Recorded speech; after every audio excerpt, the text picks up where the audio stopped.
Salut Tessien, c'est Pépère Ludo et je suis heureux de vous retrouver aujourd'hui pour un nouveau numéro des histoires personnelles de Pépère Ludo. Et même si ce format te plaît beaucoup et il me plaît beaucoup à moi, ça me rappelle de très bons souvenirs, on va pas se mentir, vivement que les parcs rouvrent.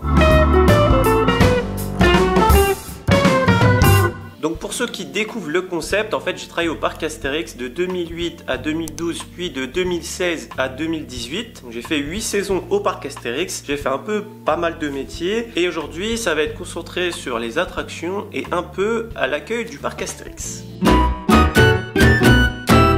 Pour cette première anecdote, j'ai envie de rebondir un peu sur ma vidéo de la semaine dernière où je te parlais du défi de César. Si tu l'as pas vu, fais-toi plaisir.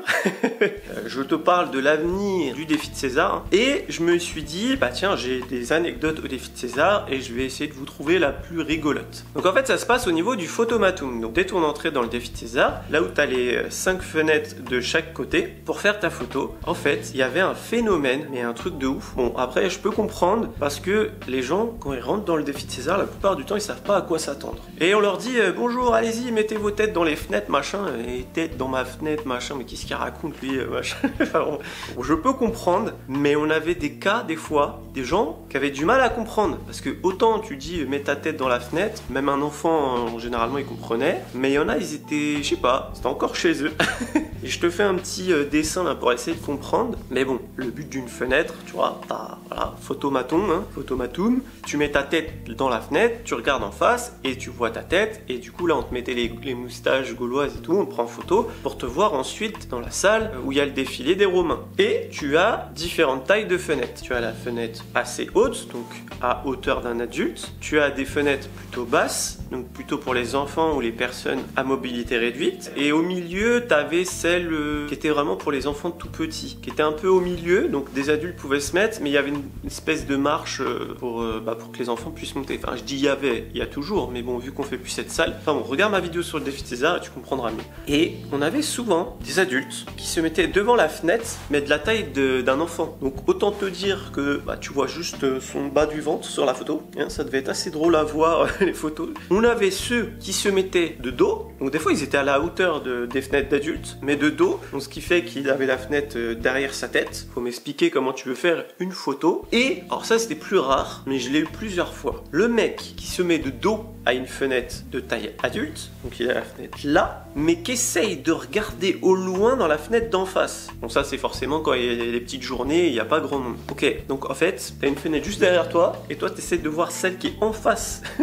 Enfin voilà, j'ai pas trop compris le délire de ces gens-là, mais voilà. Et après, bien sûr, t'as ceux qui fassent les kékés, qui vont mettre leurs mains, qui vont faire des signes avec leurs doigts, hein. Ou t'avais des filles qui faisaient des têtes un peu...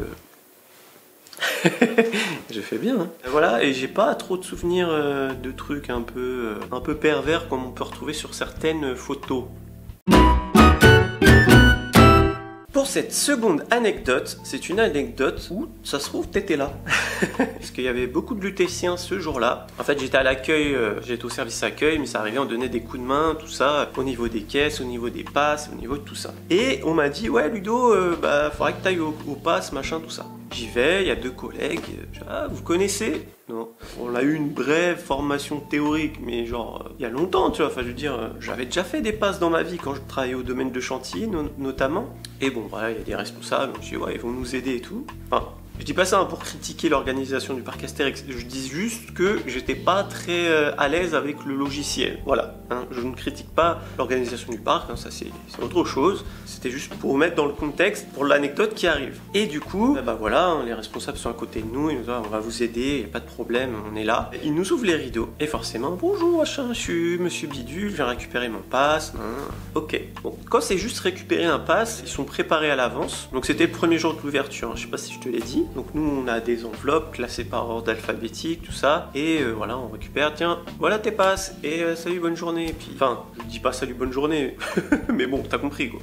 Et voilà, et il y a des fois où les gens n'ont pas pu faire leur passe sur le site, ils n'ont pas eu le temps, ça marchait pas, enfin bon, bref, pour X raisons. Et là du coup on doit manipuler le logiciel, on doit créer une fiche client, tout ça, et quand t'as jamais fait ça de ta vie, et quand c'est le jour de la réouverture, t'as un monde fou pour les passes, c'est compliqué. Et on va dire que j'ai eu de la chance. Car la moitié des gens qui étaient dans la file d'attente, c'était des abonnés du Lutétien.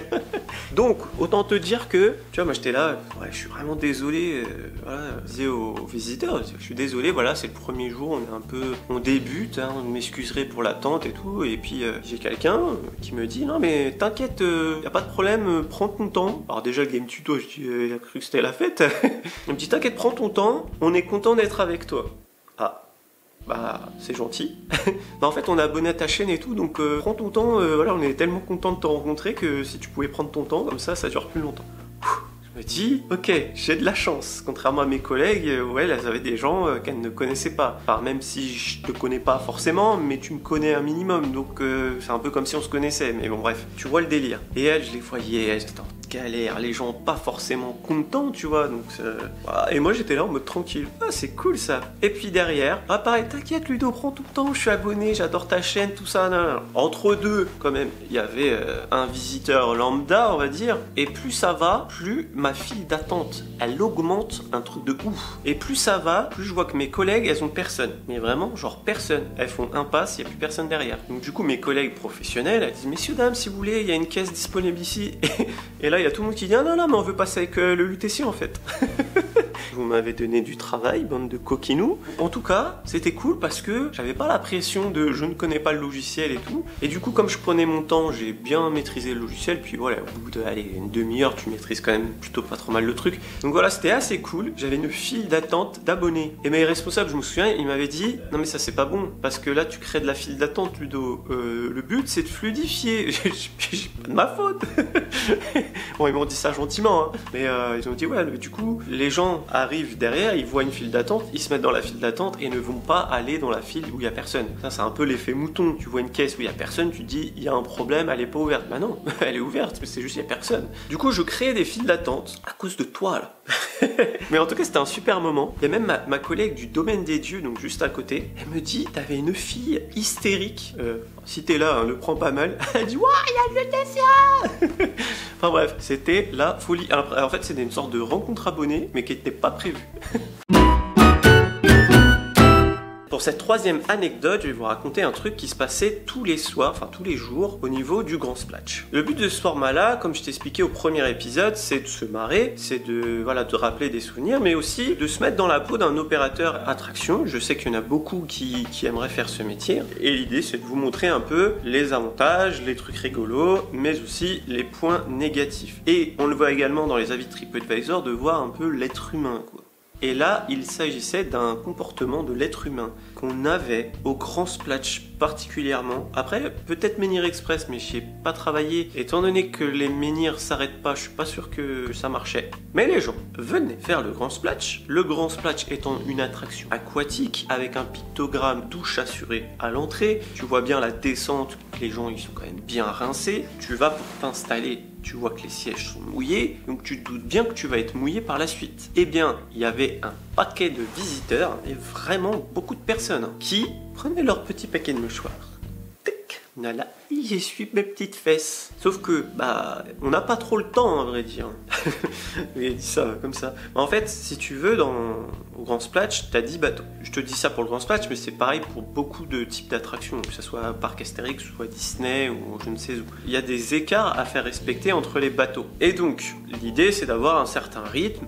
Les gens s'assoient, bim, t'envoies le bateau, les gens s'assoient, bim, t'envoies le bateau. Si tu dois à chaque fois attendre que les gens essuient nanani, et je sais pas ce qu'ils font, ils sortent leur truc de pique-nique, ou je ne sais quoi, bah forcément, le bateau de derrière s'arrête, l'autre bateau de derrière s'arrête, ce qui fait que sur le parcours, t'as des bateaux qui doivent s'arrêter par mesure de sécurité. En fait, si tu veux, t'as des capteurs qui disent hop, c'est bon, le bateau il est passé, s'il y a un prochain, tu peux envoyer. Sauf qu'au bout d'un moment, s'il y a beaucoup de bateaux arrêtés, ça entraîne que les bateaux derrière vont dire ah bah non, je peux pas y aller, il y a un bateau qui est pas encore passé au niveau de ce capteur. Donc du coup, on avait un certain rythme à faire respecter et on dit aux gens s'il vous plaît, pouvez-vous dépêcher, voilà, on a un rythme à respecter. Enfin, c'est pareil dans tous les parcs, quoi. Et les gens ah mais non, mais c'est mouillé, on va pas se mouiller les fesses et tout. Bah oui, mais messieurs dames, enfin vous allez être mouillés après, de toute façon, ça sert à rien d'avoir les fesses. Ouais, mais au moins on sera sec un moment. Ok, donc bon. À la limite, tu dis, ils essuient leur truc rapidement. Ça passe. Mais le problème, c'est qu'ils prenaient leur temps. Et on avait aussi une autre technique. C'était la technique de je mets mon plan sous mes fesses. Mais pourquoi je te dis ça? Bon, déjà parce que c'est chiant, parce que tu te prends la tête pour des gens qui ne veulent pas être mouillés dans une attraction aquatique. Mais parce que tu te doutes bien que c'est des gens, et c'est des Français, je pense que ça augmente peut-être le truc aussi. Le mouchoir, il le met pas dans sa poche, il le jette au fond du bateau, hein? Bah oui, sinon ça serait pas drôle. Et le plan qu'il met sous ses fesses, il s'en va et il le laisse. Ce qui fait que l'eau et le plan, ça colle, il y en a partout. Les visiteurs d'après ne veulent pas s'asseoir dessus. Ah bah non, c'est sale, regardez, il y a un plan. Donc toi, faut que tu retires le plan en toute vitesse pour éviter qu'il y ait des bateaux qui s'arrêtent. Et ça, bien sûr, ça se répète toute ta journée, hein, en plus de tout ce que tu as à faire dans ta journée, bien évidemment. Et du coup, pour cette histoire de mouchoir, déjà, 1, c'est pas propre. 2, dans la journée, il peut y avoir un impact parce qu'en fait, si tu veux, au fond du bateau, tu as des petits trous légers, ce qui fait que quand tu te prends la vague d'eau, l'eau s'évacue, mais ne peut pas faire rentrer d'eau, hein, sinon le bateau il prendrait l'eau. Mais en gros, ça permet d'évacuer l'eau. Sauf que quand tu as plein de mouchoirs au fond de ton bateau, et ben ça se bouche, ce qui fait que les gens, ils ont les pieds dans sa dos. Donc toi, dans la journée, tu dois essayer des fois de temps en temps, entre deux bateaux, d'aller vite au fond du bateau, sachant que c'est hyper bas, faut se baisser, gna. Puis les gens, ils te marchent dessus, hein. Ils ont même pas, tu sais, tu leur dis attendez juste un instant, je fais un coup de nettoyage et ils te marchent dessus, ils t'enjambent. Enfin, ils font leur vie, quoi. Ils ont attendu, ils veulent faire l'attraction, même pas, ils pourraient attendre 3 secondes que tu défais un mouchoir, quoi.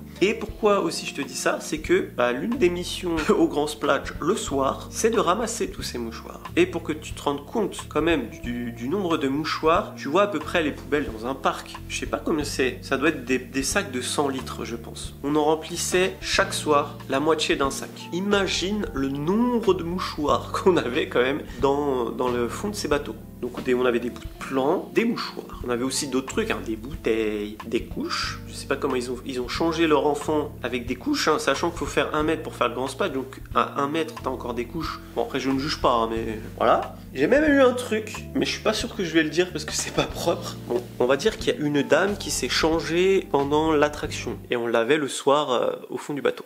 J'espère que t'as capté. Pour cette 4e anecdote, on va partir au niveau de Goudurix, le grand 8 pour les lambda. Et c'est une anecdote assez courte, mais pour te dire, j'ai encore des images dans la tête tellement c'est drôle. Cette collègue qui était là, j'ai encore son visage dans ma tête. Je me rappelle plus comment elle s'appelle parce que j'ai très peu travaillé avec elle. Mais bref, je vais tout raconter, hein, ce sera peut-être plus rapide. Donc on était à Goudurix, voilà. Tu as tout plein de tâches à faire, mesurer les enfants, assurer la sécurité des visiteurs, vérifier les harnais de sécurité, accueillir les visiteurs, enseigner, enfin bon, bref. Opérateur attraction, c'est un métier très riche. Et dans les consignes de sécurité, tu dois être relativement en bonne santé au niveau du cœur, en mesure de pouvoir te tenir au harnais, enfin bon, il y a pas mal de choses, hein. De toute façon tout ça c'est écrit normalement à l'entrée de l'attraction. Et il y a aussi la condition de ne pas être enceinte. Donc tu te doutes bien que tu es enceinte, tu vas pas aller faire l'attraction. Mais pour autant, on a quand même des gens qui tentent. Quand tu vois une dame qui a un petit bidou bien rond, tu te dis peut-être qu'elle est enceinte. Mais le problème, c'est que c'est délicat. Tu peux pas dire à une dame « Bonjour, vous êtes grosse ou vous êtes enceinte ?» Tu vois, tu peux pas dire ça, c'est gênant, et puis ça se fait pas, quoi. Enfin, moi j'aimerais pas qu'on me le dise, donc voilà. Donc à chaque fois, moi j'étais au pilotage souvent, j'appelais mes opérateurs « Ton avis, elle est enceinte ou elle est...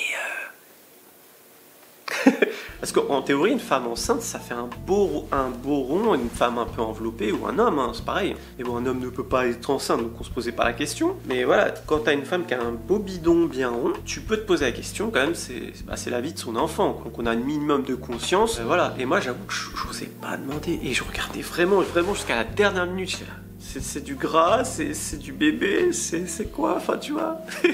Et j'ai rien contre les personnes enrobées, hein. Moi-même j'ai un peu de bidou, hein, que j'essaye de perdre d'ailleurs. C'est pour ça que je fais du sport, hein. Vous voyez ça sur Insta. Et du coup, j'ai eu cette collègue que j'aimais parce qu'elle avait peur de rien. Elle dit écoute, je vais aller lui demander. Je dis vas-y, c'est chaud, tu peux pas demander ça. Ah bah non, elle, excusez-moi madame, vous êtes enceinte? Non? Ah ok, j'y pouvais le faire. La fille sans gêne, mais au final elle a raison. Parce que si elle était vraiment enceinte, on l'a fait embarquer, elle perd son gamin, on a ça sur la conscience quand même.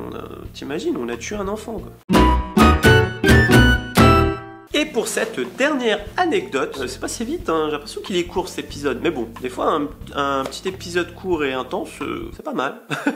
Là, on va dire, c'est multi-attraction. Il n'y avait pas spécialement d'attraction spécifique, parce que j'ai moi vu des choses et des collègues m'ont rapporté et compagnie. Il s'avère que les gens viennent au parc Astérix, ils ont envie de s'amuser, et c'est le but, hein, c'est normal, mais ils ont envie des fois, je sais pas pourquoi, d'aller plus loin que s'amuser. Donc quand tu es au pilotage d'une attraction, l'une de tes missions aussi, plutôt que d'appuyer sur les boutons, tout ça, c'est de vérifier aussi la sécurité des visiteurs et tu regardes tes caméras. Et il s'avère que des fois sur les caméras, on voit des choses assez cool. Enfin assez cool. On va dire des trucs, ouais, on va dire.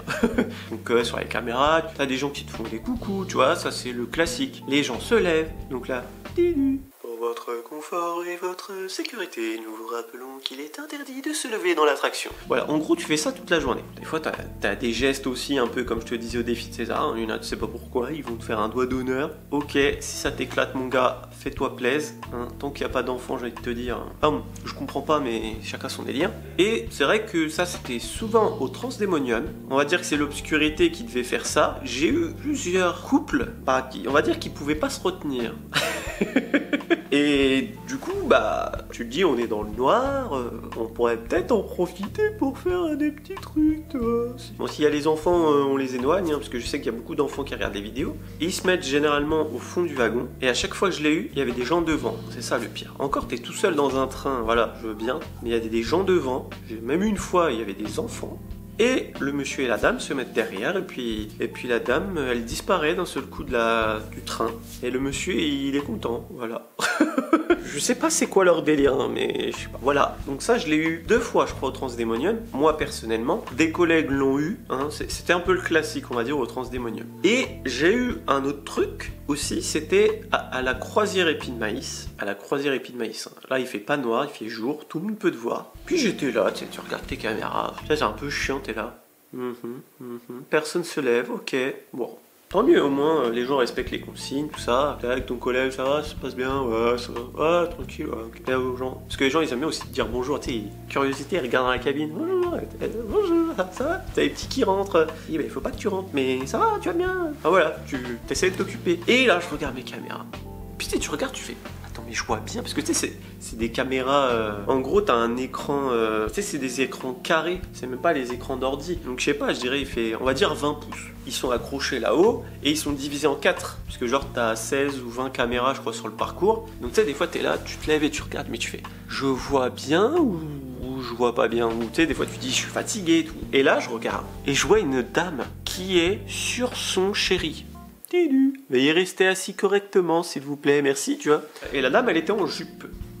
Ça se voyait pas trop à la caméra, mais on va dire que, disons, il y avait du mouvement, quoi, si tu vois ce que je veux dire. Ils sont envoyés en l'air dans une croisière.